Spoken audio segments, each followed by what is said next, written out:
Tā, ir pienācis laiks iededzināt mūsu skaisto pilsētas segli. Redzēt, nevienas lampiņas nav. 1. decembrī 16. Nākam visi šurp. Ko mēs darīsim? Dedzināsim eglīti. Iededzināsim eglīti ar gaismiņām. Uzdejosim vienu lielu prieka danci, kur es jums visiem iemācīšu. Uz ģimnāziju iesim rakstīt vēstulītes Ziemassvētku vecītim. Uz mākslas skolu iesim mācīties gatavot apsveikumus. Kultūras namā mūs sagaidā Leļu teātra izrādītes Cimdiņš. Tur būs arī Ziemassvētku tirdziņš. Varēsiet nopirkt dāvanas, ar kurām pārsteigt visus savus mīļos.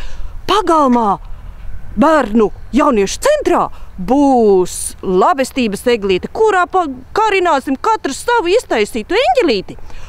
Tad iekšā zirgu pajūgā pa skolas ielu braucam līdz muzejam, kurā ir skaista izstāde, ko ir darinājuši cilvēki, skaistus cimdus dūrainīšus, lai visiem nesaust rokas. Bet ar pajūgu varam braukt atpakaļ un aiziet uz kinoteātri Vidzemē. Tur būs multenītes un jūsu bērni taisītās izstādes darbiņi. Jūs vēl līdz trešdienai varat paspēt uztaisīt un atnest uz kinoteātri. Bet tagad mācamies lielo ziemas priekadeju. Tā, dziesma Zvaniņš skan, zinām?